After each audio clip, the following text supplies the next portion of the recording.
8 hours from now, you'll be covered in immortal horse manure while being chased by a flock of giant birds that crap bronze. But relax. Right now, you're just trying not to destroy your bedsheet as you get up. Today you woke up, but there's a small problem. You're Hercules, Zeus's bastard son, and your father decided that today you're going to capture the Mares of Diomedes as your 8th labor.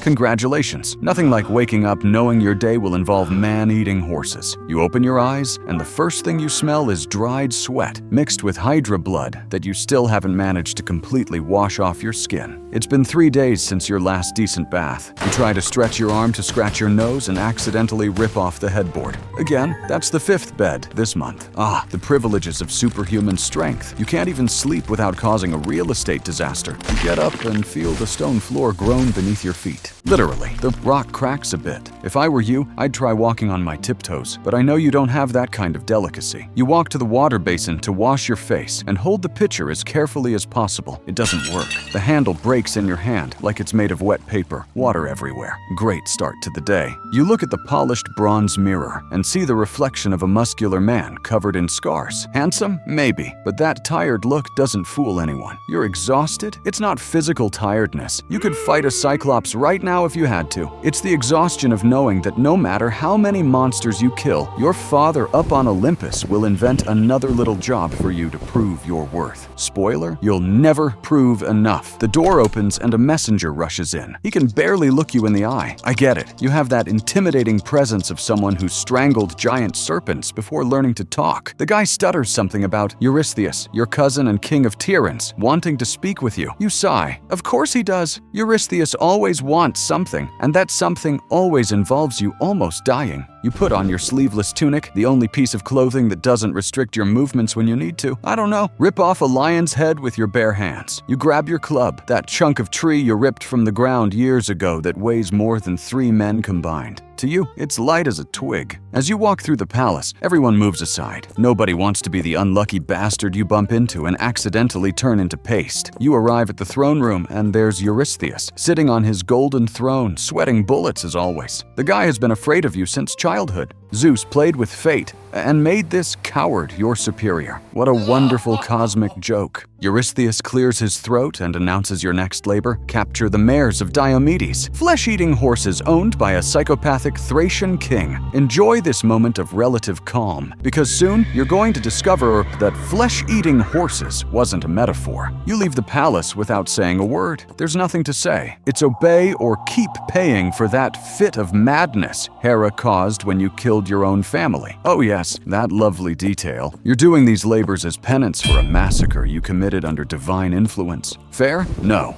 But gods never cared about fairness. The walk to Thrace takes days. Days of you stepping too hard and leaving craters on the road. Days of travelers recognizing you and either asking for favors or running away terrified. Days of you unable to eat at a tavern without breaking the wine mug when trying to drink. The next 72 hours are basically you walking, breaking things accidentally, and thinking about how nice it would be to be a normal person who doesn't have to worry about accidentally crushing their own food. You finally arrive in Thrace, and the smell welcomes you. Blood, rotting flesh, and manure. The perfect combination. In the distance, you see Diomedes' stables. You notice there are thick chains on the doors, chains that appear to have been bitten through and repaired multiple times. Keep that information in mind. It'll make sense soon. You approach in disguise, trying to be discreet. This is hilarious because you're twice the size of a normal man and carrying a club the size of a tree trunk. But somehow it works, because the guards seem more interested in a dice game than actually keeping watch. You get closer to the stables and hear a disturbing sound coming from inside. Chewing. Wet, aggressive chewing. One of the guards throws something over the door. Looks like a human arm, and the chewing sound intensifies. You realize those horses don't exactly eat oats. If I were you, I'd go back home, but you're stubborn and have a penance to fulfill. You wait for nightfall. Darkness descends and you move silently toward the stables. Or try to. Each of your steps sounds like a small earthquake. You rip the chain off the door with one pull.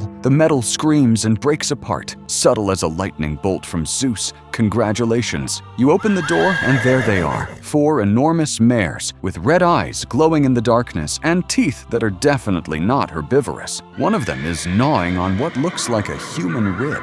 The scene is disturbing even for you, who's seen hydras and chimeras. You try to approach calmly, extending your hand as if they were normal horses that respond to affection. Wrong. One of the mares charges and one of the chop tries to bite your arm. You dodge, but she gets a piece of your tunic. The other 3 start circling you like predators. These horses hunt in packs. Fantastic. You grip your club and strike the head of the first mare that charges. The impact would be enough to kill a bull. The mare staggers, shakes her head, and faces you again, even more furious. Great, partially divine, immortal horses. Nobody mentioned this. The fight becomes absolute chaos. You're punching and beating demonic horses trying to rip chunks off you. One of them manages to bite your shoulder. The pain is intense. You scream and land a punch on her snout that sends her flying to the other side of the stable. The mare gets up as if nothing happened. You change strategy. Instead of trying to knock them out, you use your strength to tie them up. You rip chains from the wall and start lassoing the mares one by one. They neigh, bite, kick. One of them hits your knee and you feel the bone creak. It hurts, but you've broken bones before. This heals.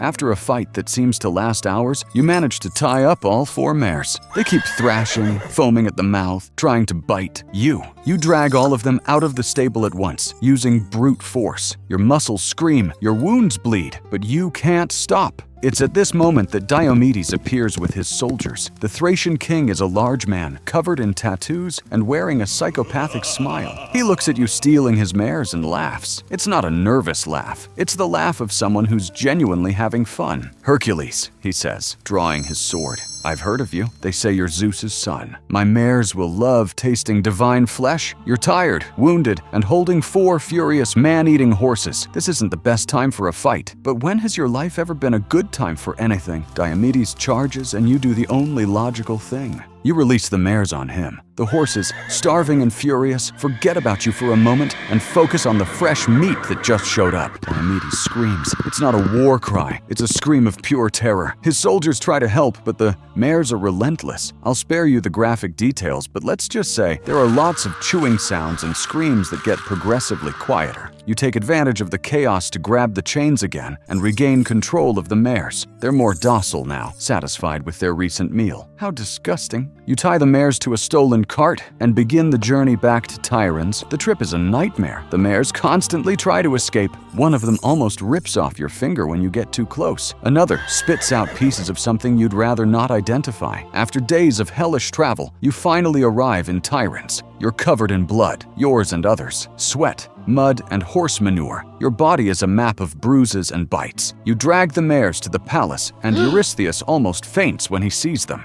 He stutters something about releasing the mares on Mount Olympus, where they were eventually eaten by wild animals or something like that. You're not paying attention. You just want a bath, food, and a bed that you'll inevitably destroy when you lie down.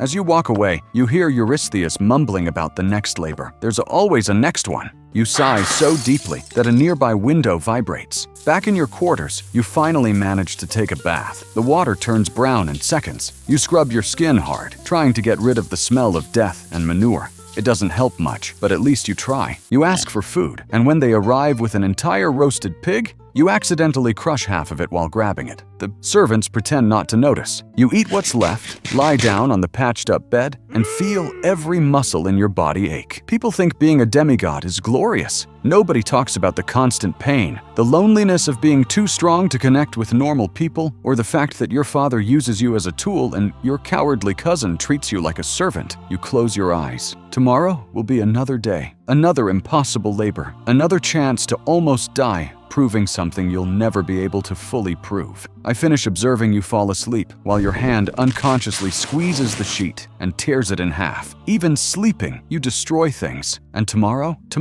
it all starts again.